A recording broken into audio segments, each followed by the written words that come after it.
So I might just talk for a few moments. I think at the end of a practice, it's very helpful to just ask, how did that go? How was it? And then when you reflect on it, you can kind of quantify to some degree, was it as deep as your previous sitting, your previous session? Was it deeper? Was it deeper in a different way? And it just brings about a type of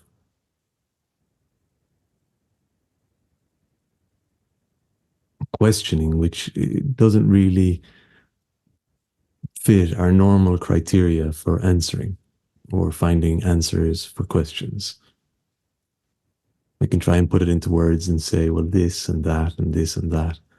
But there's a subtleness to the experience that we've just had that when we ask ourselves the question using our words, how did that go? How was it? It can just, we can fail, if we're going to say it like that. We kind of fail in being able to articulate exactly how to measure it, or to articulate exactly how profound or not profound it was.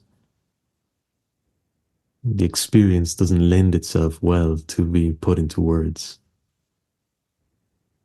An expression that comes to mind is when people ask you, "Where's your head at?"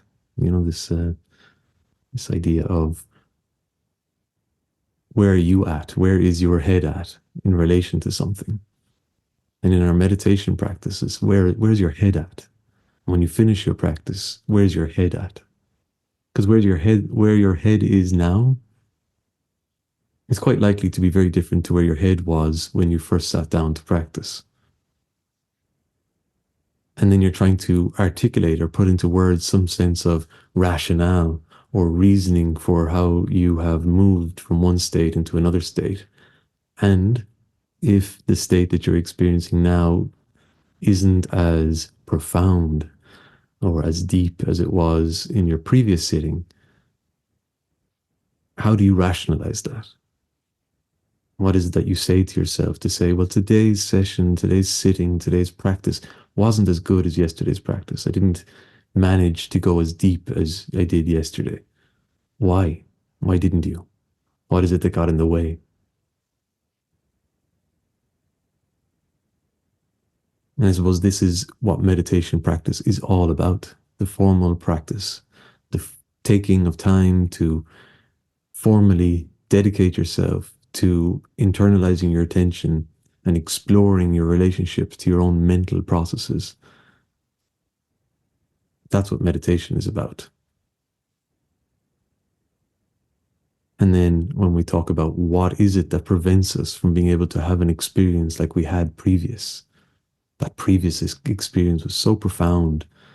You seem to have such insight, such clarity of awareness. Why didn't that happen again today? What was it that prevented that? What was it that got in the way of that?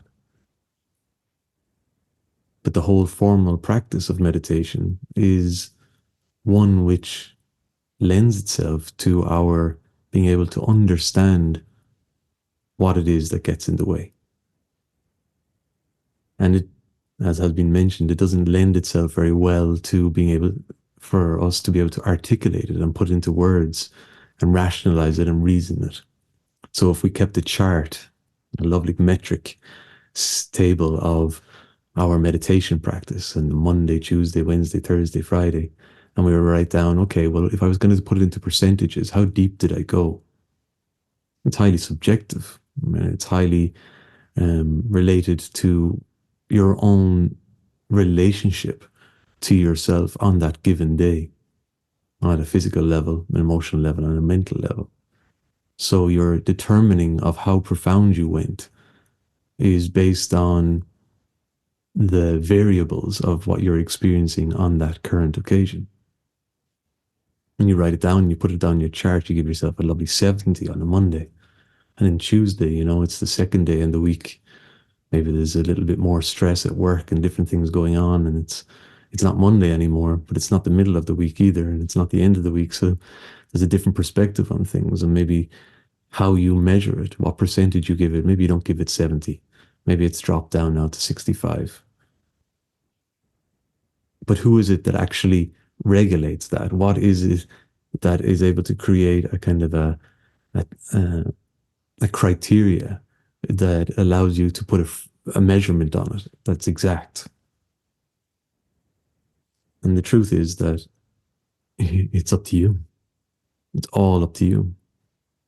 And regardless of who you listen to or what books you read or what great teachers you have the good fortune of spending time with or whatever it is, fundamentally, when it comes down to your evaluating your own experience, the only one that can do so is you.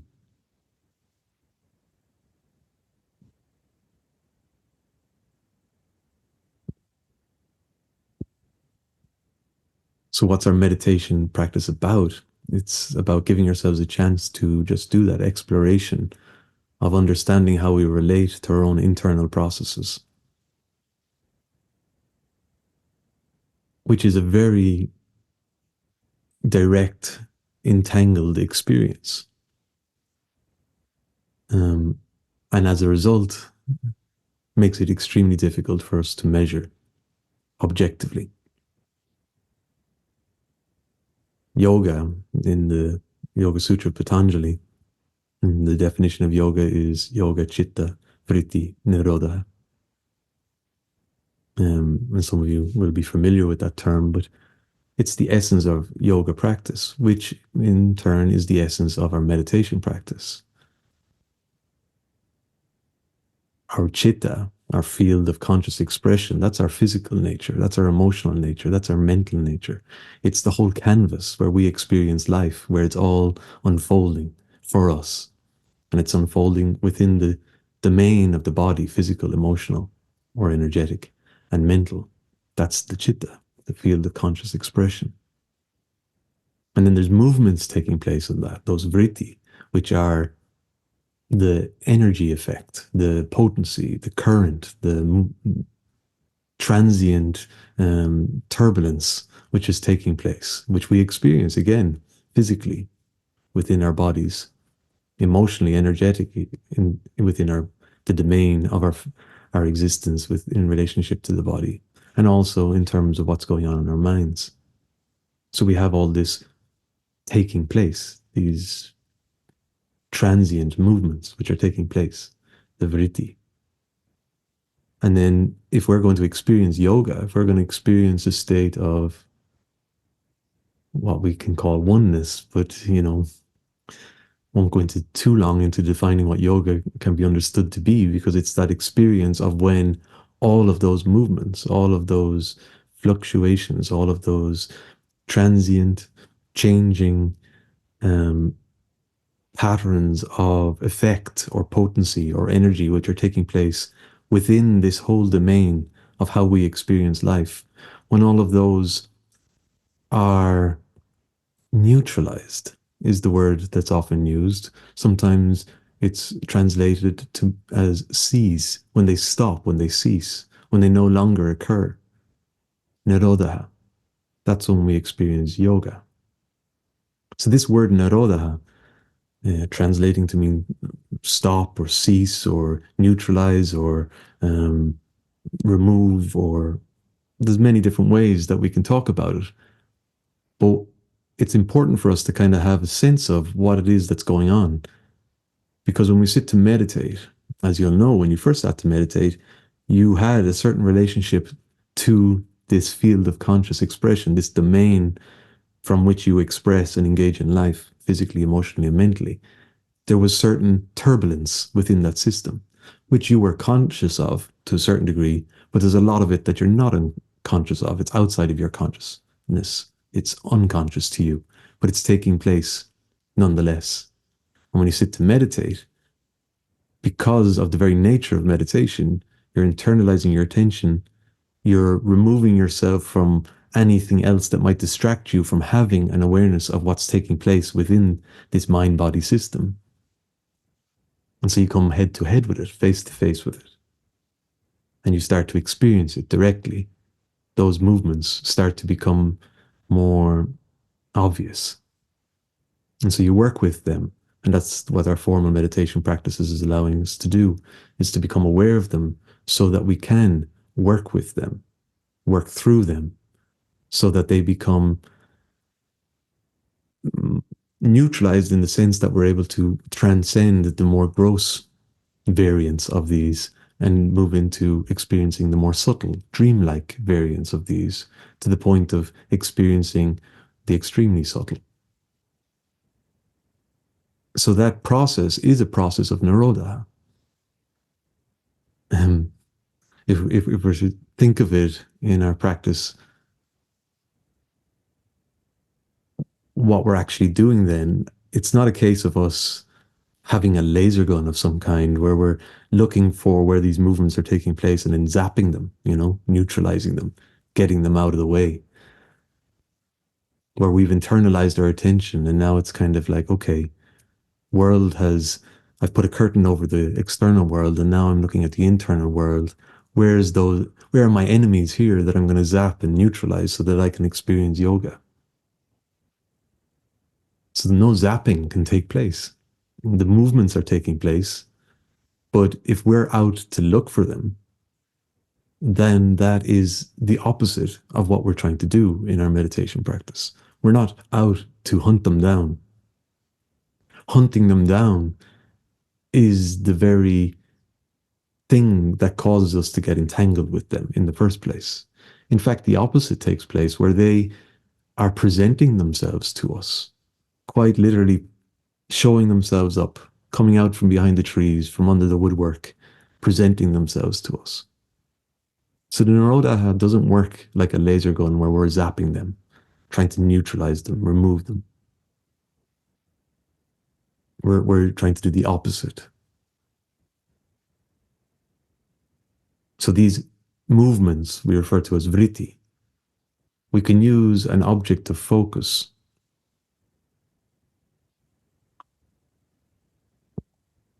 An object of focus that we use that we call meditation techniques. We can use these as a way of installing a specific kind of vritti.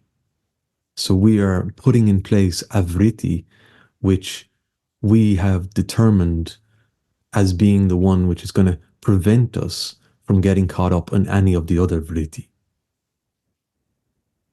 But, as you know from your experience, the other vritti are just so keen to be seen, so keen to be given attention, that our mantra or our breathing technique or whatever it is that we use to focus our attention on, body scanning, whatever it might be, that is the vritti that we've put in place to be the core object of focus, the most dominant vritti, so that we can disregard all the other vritti. But the other vritti pop their little heads and come out of the woodwork, and we find ourselves being distracted. And again, if we go back to our analogy of the laser gun, which is trying to neutralize all these things, neutralize these movements, there's no neutralizing that can take place.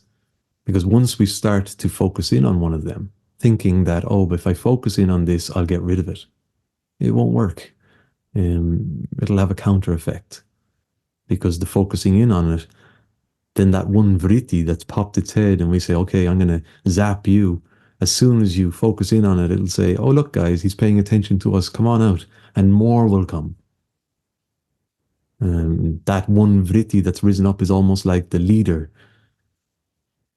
And once we give it some kind of attention to it, that we're going to try and overcome it purposefully, we're going to use our intention to get rid of it. Then as soon as we do that, then it'll say, well, I'm not on my own. There's more here. And we'll see the sudden surge and upsurge of all these other vritti.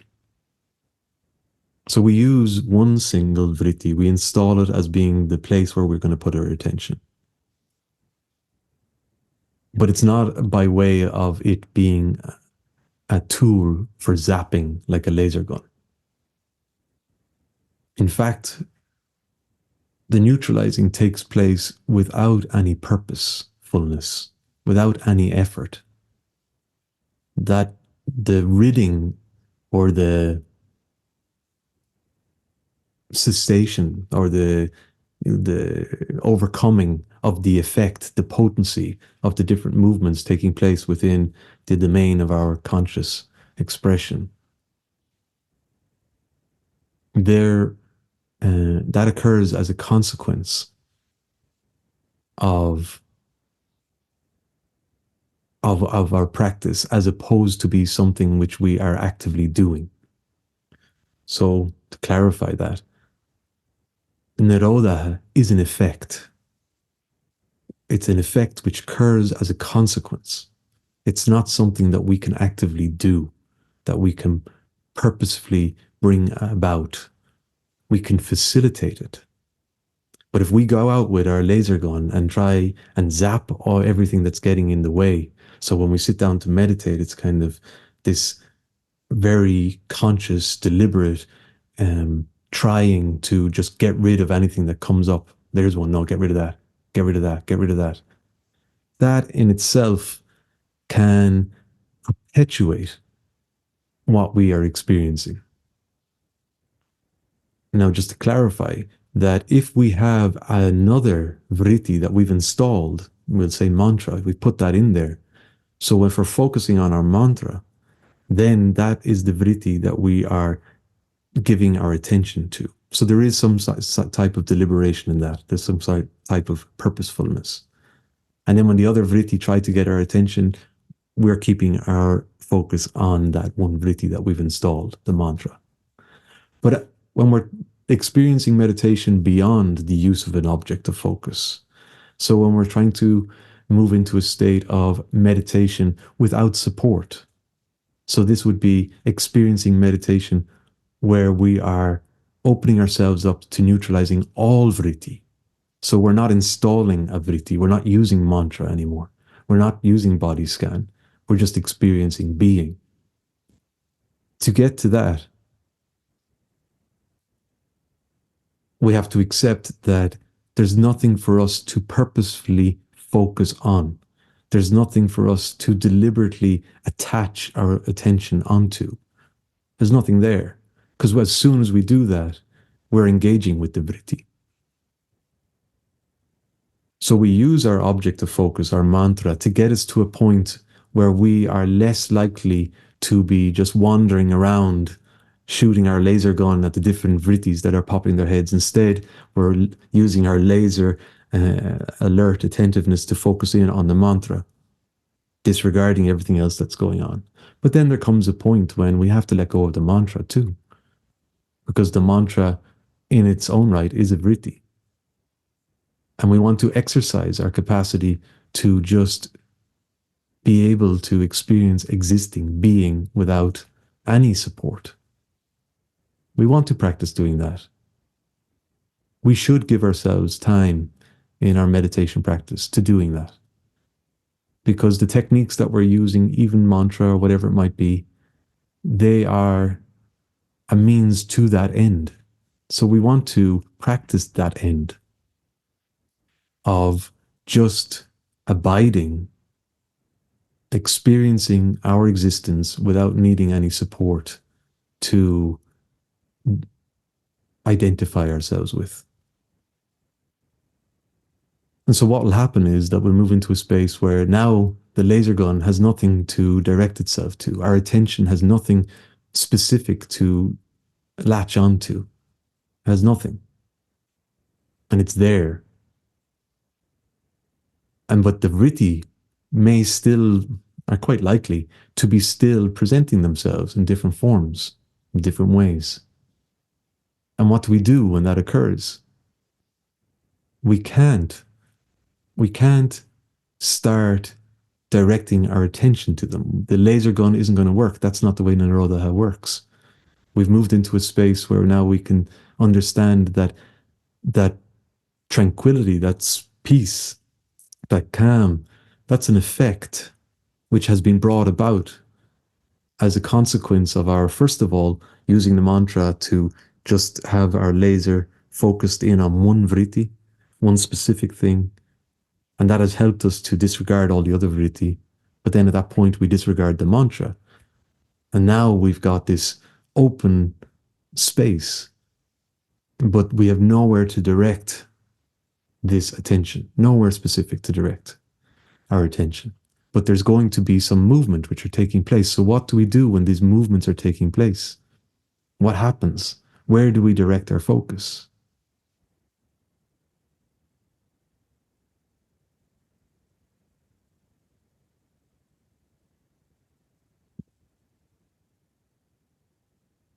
What's the answer? There's nowhere for us to direct our focus. There's nowhere specific for us to direct our focus. But that's not to say that there won't be movements. That's not to say that there won't be some kind of residual effect, some very subtle thought processes. But our being able to sustain the experience of just being means that we're not directing our focus onto any of these movements. So where do we direct it? Where does it go? We have nothing, nothing to latch onto, nothing to give our attention to. But yet, the residual effect hasn't been completely neutralized. There's still a type of movement, there's still a type of current which is still working itself out within our mind-body system. So what can we do? And I'm slow to give the answer, you might have seen. Because giving the answer requires our moving into an understanding that it's not about consciousness so much as it's about awareness. No, you might be inclined to consider the two to be the same, which is understandable, but I'm differentiating them because when we think of consciousness, we think of consciousness as thinking beings. We are thinking beings who are consciously able to rationalize and reason. I began this little talk by talking about how we're being able to measure and quantify how well we did in our practice, which is a task which is tricky because it's hard to articulate exactly what we've just been experiencing. And so if we take that into consideration, just how tricky it is for us to measure up, quantify, put into words the difference between our meditation practice today and yesterday and the day before and 1 week ago and 2 months ago, just how tricky that is. It's tricky because our conscious, rational thinking processes are not so subtle to be able to measure them in a way which is where we can translate them into words which can be communicated at this very gross level. It doesn't work like that.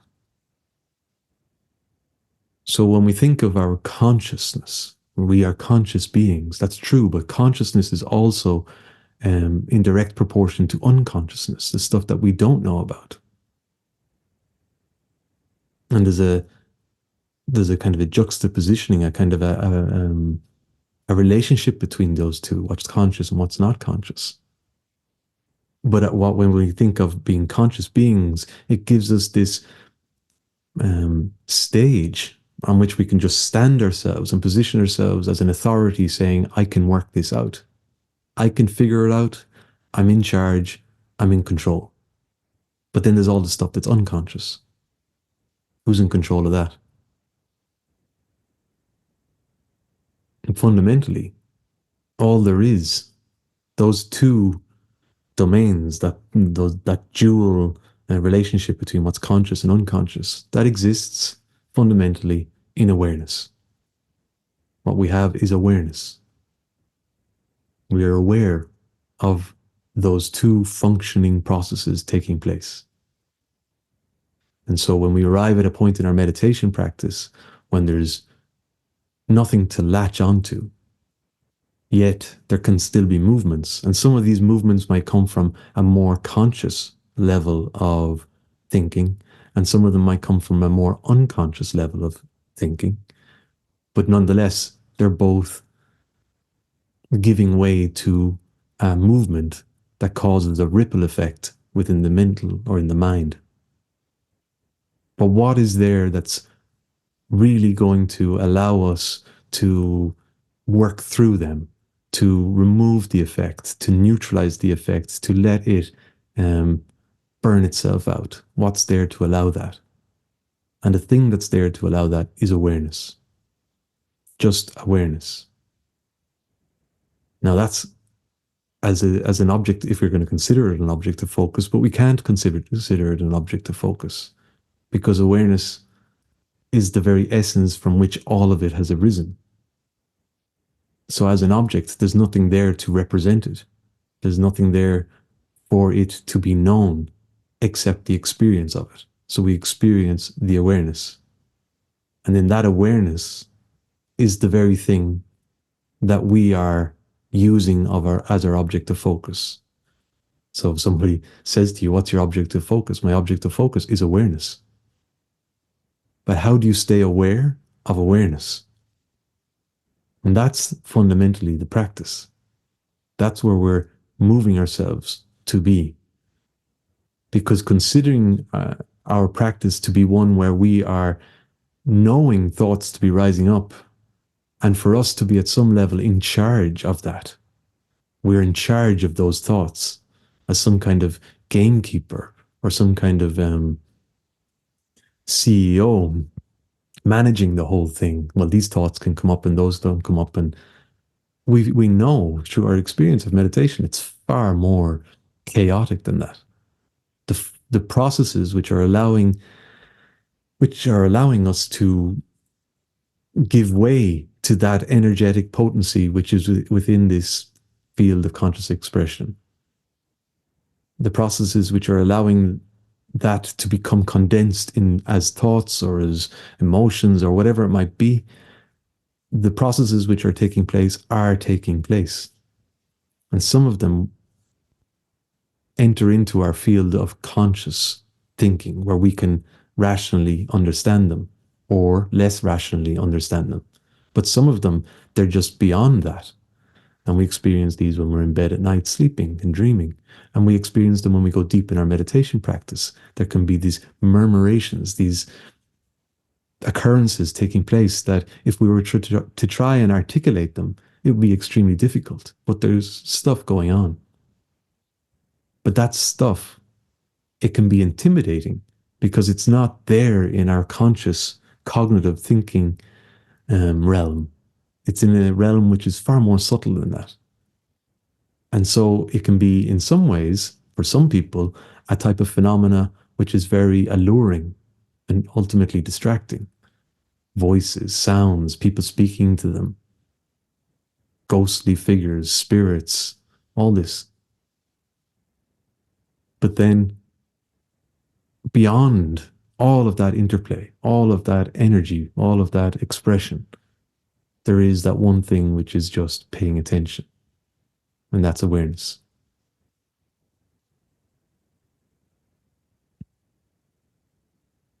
So awareness is the essence of it all. It's what's it's the canvas. It's the unchanging basis, and it's forever present. I talk about consciousness as being distinct from awareness because we associate consciousness with thinking quite a lot. That's our tendency. Awareness is not thinking. But what awareness allows us to do as we become more skilled at attuning ourselves to it and experiencing it, it allows us to neutralize the potency of what's taking place consciously or unconsciously. It allows it for the effect of those rippling currents to work themselves out, to be dissolved of any energetic effect. But how that takes place isn't something that we can quantify, put down in a lovely metric system of what we've done. All of that stuff is happening at a conscious level in our conscious thinking processes. Awareness is far more subtle than that. It penetrates to the core. But it's not for us to be able to put it into our rational thinking processes and make sense of it. In fact, a lot of it could, if we tried to put it into words, it'll just be nonsensical. And we see this when people are trying to talk and explain about what's experienced, what is yoga, what do we experience when we go into this state. The challenge of explaining what a transcendental experience is it's enough to get anyone tongue-tied.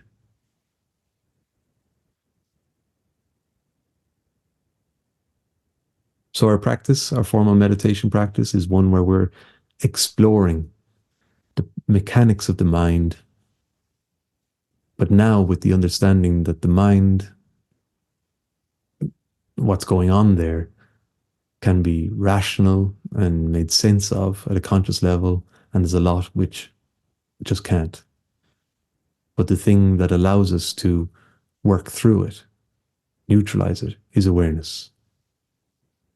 And as we work through it, our relationship to that awareness will become more aligned.